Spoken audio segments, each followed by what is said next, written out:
ಎಲ್ರಿಗೂ ನಮಸ್ಕಾರ. ನಿಮ್ಮ ನಿಹಾರಿಕಾ ಚಾನಲ್ಗೆ ಸ್ವಾಗತ. ಇವತ್ತು ನಾನು ಏನು ತಿಳಿಸ್ಕೊಡ್ತಾ ಇದ್ದೀನಿ ಅಂತಂದರೆ, ನಮಗೆ ಯಾರು ಕೆಟ್ಟದ್ದು ಬಯಸ್ತಾರೋ, ಯಾರು ಕೆಟ್ಟದ್ದು ಮಾಡ್ತಾರೋ, ಯಾರಿಂದ ದೃಷ್ಟಿದೋಷ ಆಗುತ್ತೆ, ಸೊ ಇದೆಲ್ಲದರಿಂದ ತಪ್ಪಿಸ್ಕೊಳ್ಳೋದು ಹೇಗೆ, ಇದರ ಪ್ರಭಾವಕ್ಕೆ ಒಳಗಾಗದೇ ಇರೋದು ಹೇಗೆ ಅಂತ ಅದರ ಬಗ್ಗೆ ನಾನಿವತ್ತು ನಿಮಗೆ ತಿಳಿಸ್ಕೊಡ್ತಾ ಇದ್ದೀನಿ. ಅದು ಏನು ಅಂತಂದರೆ, ನಿಮ್ಮ ಮನೆಯ ಕುಲದೇವರು ಇರ್ತಾರೆ ಅಲ್ವಾ. ಸೊ ಮೊದಲನೇದಾಗಿ ನಿಮ್ಮ ಮನೆಯ ಕುಲದೇವರು ಯಾರು ಅಂತ ತಿಳ್ಕೊಳ್ಬೇಕು. ಆ ಕುಲದೇವರ ಪೂಜೆಯ ವಾರವನ್ನು ತಿಳ್ಕೊಳ್ಬೇಕು. ಸೊ ಅದಾದಮೇಲೆ ಏನು ಮಾಡಬೇಕು ಅನ್ನೋದನ್ನು ಹೇಳ್ತೀನಿ. ಫಸ್ಟು ಎಲ್ಲರ ಮನೆಯಲ್ಲೂ ಗೊತ್ತೇ ಇರುತ್ತೆ ಕುಲದೇವರು ಯಾರು ಅನ್ನೋರು, ಎಲ್ರಿಗೂ ಗೊತ್ತೇ ಇರುತ್ತೆ, ಯಾರಿಗೂ ಗೊತ್ತಿಲ್ದಿರ ಇರಲ್ಲ ಅಂದ್ಕೊಂಡಿದ್ದೀನಿ. ಆ ಕುಲದೇವರ ಬಗ್ಗೆ ತಿಳ್ಕೊಂಡ್ರೆ ಸೊ ನೀವು ನೆಕ್ಸ್ಟ್ ಏನು ಮಾಡ್ಬೋದು ಅನ್ನೋದ್ರ ಬಗ್ಗೆ ನಾನು ಹೇಳ್ತೀನಿ. ಸೊ ಆ ಕುಲದೇವರದ್ದು ನಮ್ಮ ವಂಶನ ಉದ್ಧಾರ ಮಾಡೋದೇ ನಮ್ಮ ಕುಲದೇವರಲ್ವಾ. ನಾವು ಫಸ್ಟ್ ಪೂಜೆ ಮಾಡೋದು ಯಾರನ್ನು ಪೂಜೆ ಮಾಡ್ತೀವಿ? ಗಣೇಶನ ನಂತರ ನಮ್ಮ ಕುಲದೇವರನ್ನು ನೆನೆಸ್ಕೊಳ್ತೀವಿ. ಸೊ ಅದೇ ಕಾರಣಕ್ಕೆ ನಮ್ಮ ವಂಶ ಉದ್ಧಾರ ಮಾಡುವಂತಹ ನಮ್ಮ ಕುಲದೇವರನ್ನ ನಾವು ಪ್ರತಿನಿತ್ಯ ನೆನೆಸ್ಕೊಳ್ತೀವಿ. ಪ್ರತಿ ಬಾರಿನೂ ನೆನೆಸ್ಕೊಂಡು ಭಕ್ತಿಯಿಂದ ಶ್ರದ್ಧೆಯಿಂದ ಪೂಜೆ ಮಾಡ್ತೀವಿ. ಸೊ ಅದೇ ರೀತಿಯಾಗಿ ಅದಕ್ಕೆ ತಕ್ಕನಂಗೆ ಏನಂದರೆ ನಮ್ಮ ಪೂಜಾ ವಾರ ಗೊತ್ತೇ ಇರುತ್ತೆ, ಯಾವುದು ಪೂಜಾ ವಾರ ಅಂತ. ಈಗ ನಮ್ಮ ಮನೆ ದೇವರು ವೆಂಕಟರಮಣ ಸ್ವಾಮಿ.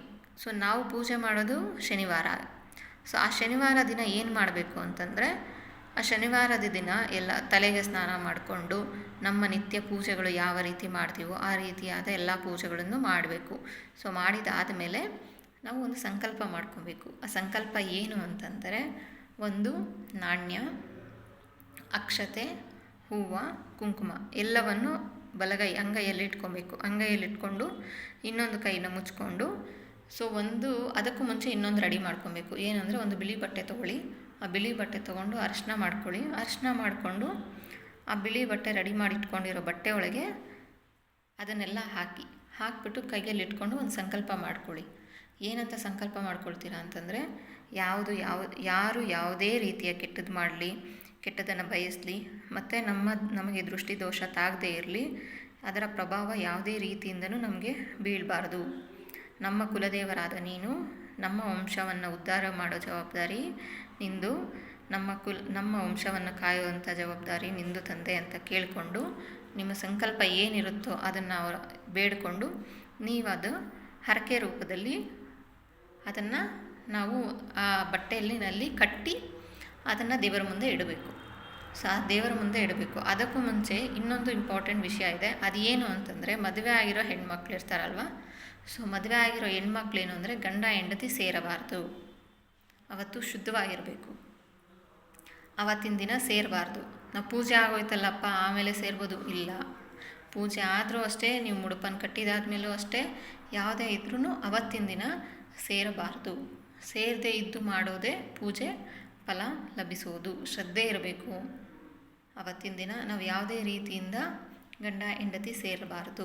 ಇದೊಂದು ತಲೆಯಲ್ಲಿರಬೇಕು.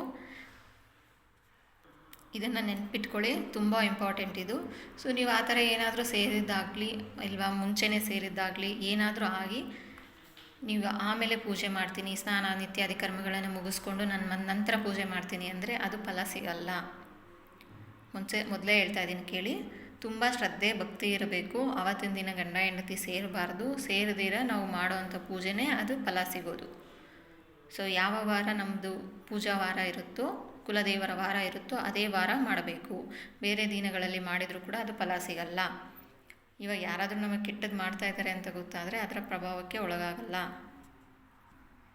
ಸೊ ಈ ರೀತಿಯಿಂದ ನೀವು ಅವತ್ತಿನ ಪೂಜೆಯನ್ನು ಮುಗಿಸಿ ನೀವು ಮುಡುಪನ್ನು ಕಟ್ಟಿದಾದಮೇಲೆ ಆ ಮುಡುಪನ್ನು ಏನಿರುತ್ತೆ ಆ ಹರಕೆ ನೀವು ದಾರ ಕಟ್ಟಿಟ್ಟಿರ್ತೀರ ಅಲ್ವಾ, ಬಟ್ಟೆನಲ್ಲಿ ಎಲ್ಲ ನಾಣ್ಯ ಎಲ್ಲ ಹರಕೆ ರೂಪದಲ್ಲಿ ಅದನ್ನು ಕಟ್ಟಿಟ್ಟಿರ್ತೀರ ದೇವರ ಮುಂದೆ. ಅದನ್ನು ನೀವು ಯಾವತ್ತು ನಿಮ್ಮ ಮನೆ ದೇವಸ್ಥಾನಕ್ಕೆ ಹೋಗ್ತಿರೋ, ಕುಲದೇವ್ರಿಗೆ ಹೋಗ್ತಿರೋ ಆವತ್ತು ಹೋಗಿ ಅದನ್ನು ಅಲ್ಲಿ ದೇವರಿಗೆ ಹುಂಡಿನಲ್ಲಿ ಹಾಕಿಬಿಟ್ಟು ಬರಬೇಕು. ಸೊ ಅದೇ ರೀತಿ ನೀವು ಅದನ್ನು ಹಾಕಿ ಬಂದಾದಮೇಲೆ ಮನೇಲಿ ಬಂದಾಗ ಮತ್ತೆ ಅದೇ ಶನಿವಾರ ಮತ್ತೊಂದು ಶನಿವಾರ ಅದೇ ರೀತಿಯಿಂದ ಪೂಜೆ ಮಾಡಿ ಮತ್ತೆ ಹರಕೆ ಕಟ್ಟಿ ಇಡಬೇಕು. ಸೊ ಹೋದಾಗ ತೊಗೊಂಡೋಗಿ ಹಾಕಬೇಕು, ಬಂದಾಗ ಮತ್ತೆ ಅಲ್ಲಿಂದ ಬಂದ ಮೇಲೆ ಶನಿವಾರ ಅದನ್ನು ಮತ್ತೆ ಮಾಡಬೇಕು. ಸೊ ಈ ರೀತಿಯಾದ ಪೂಜೆ ನೀವು ಮಾಡಬೇಕು ಅದಕ್ಕೋಸ್ಕರ. ಸೊ ಇದನ್ನು ಮಾಡಿರಿ. ಮತ್ತು ಈ ಥರ ಮಾಡೋದ್ರಿಂದ ಯಾವುದೇ ರೀತಿಯ ಪ್ರಭಾವಗಳು ನಮ್ಮ ಮೇಲೆ ಆಗೋದಿಲ್ಲ. ಸೊ ಟ್ರೈ ಮಾಡಿ ನಿಮಗೆ ಅದರ ಅನುಭವ ಗೊತ್ತಾಗುತ್ತೆ. ನೀವು ಮಾಡಿದ್ಮೇಲೆ ನಿಮ್ಗೆ ಅದ್ರ ಒಂದು ಎಕ್ಸ್ಪೀರಿಯನ್ಸ್ ನಿಮಗೆ ಬರುತ್ತೆ. ಬಂದಾದಮೇಲೆ ನಿಮಗೆ ಗೊತ್ತಾಗುತ್ತೆ ಎಷ್ಟು ಪ್ರಭಾವ ಬೀರಿದೆ, ಎಷ್ಟು ಒಳ್ಳೆಯದಾಗಿದೆ ಅನ್ನೋದು. ಸೊ ಇದನ್ನು ಮಾಡ್ಕೊಂಡ್ಮೇಲೆ ನನಗೊಂದು ಕಮೆಂಟ್ ಮಾಡಿ ಎಷ್ಟು ಒಳ್ಳೆಯದಾಯಿತು ಅನ್ನೋದ್ರ ಬಗ್ಗೆ. ಎಲ್ರಿಗೂ ನಮಸ್ಕಾರ.